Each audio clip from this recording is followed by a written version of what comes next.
So let me ask you, what made you decide you could do voices? Well, I would watch cartoons. So Mel Blanc taught me all of my voices. So when I was a little kid watching cartoons and they're like, be Pepe Le Pew. And all of a sudden I thought, oh, this is brilliant. It is Pepe Le Pew. Or Yosemite Sam. And then I realized that Yosemite Sam could be just like a Texas accent. And so I always was kind of copying people's voices and copying people's accents. And like, the younger voices were like, I like California girl. Like, okay, yeah, really?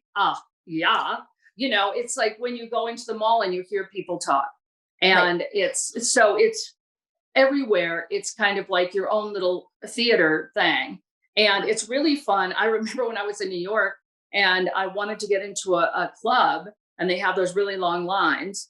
And so I used to go up to the front and go, hello, darling. I've got my friends here from Britain and, it'd be really good if you could just let us in.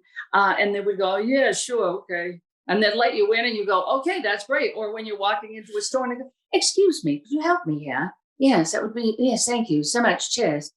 So it really kind of brightens people's day when you're doing it, and then you're having a good time for yourself, Right. So, and I think a British accent really works like when people are doing something bad. There was a woman walking the wrong way on, a bike path, and people were kind of trying to go around her. Like, excuse me, darling, I think we're supposed to go this way.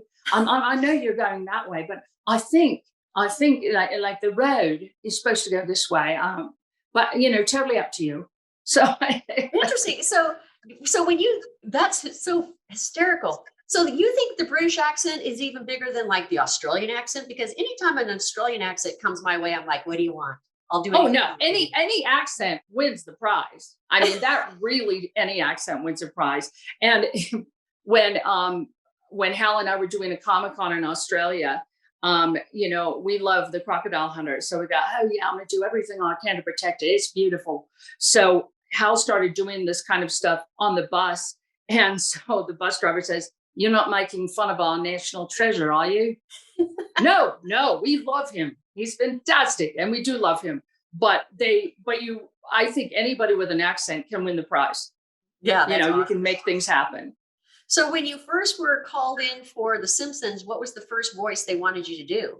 Was Matt Flanders. And that was, it was Harry Shearer already was established. Like a lot of the characters were already established. Uh-huh. So Harry was, he was already doing Nettie Flanders, and he had a Midwest accent.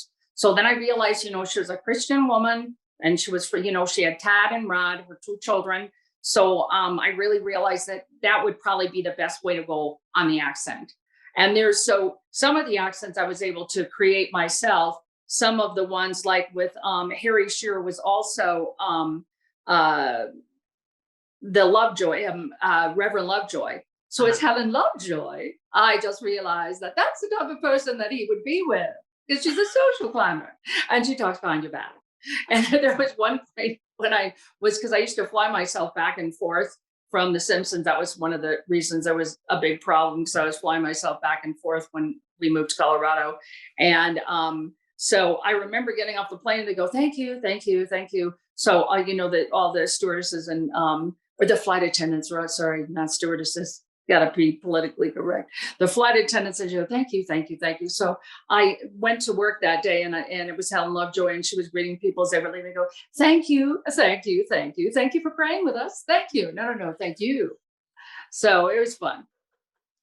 So when you started, how long was it like as you picked up voices on Simpsons? How many do you do now?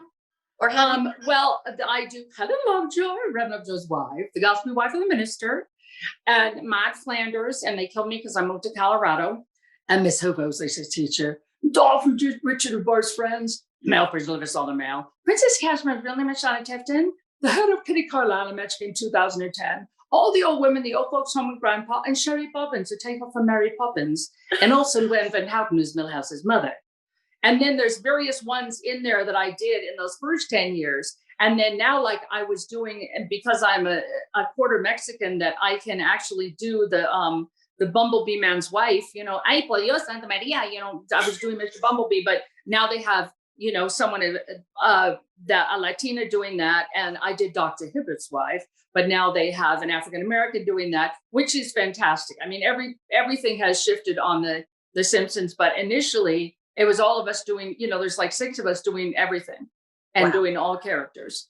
Wow, that's crazy. So how many is that? Like 8, 10? Oh yeah, well I do about 8, but probably when over the time, probably about 20, I would Wow. think.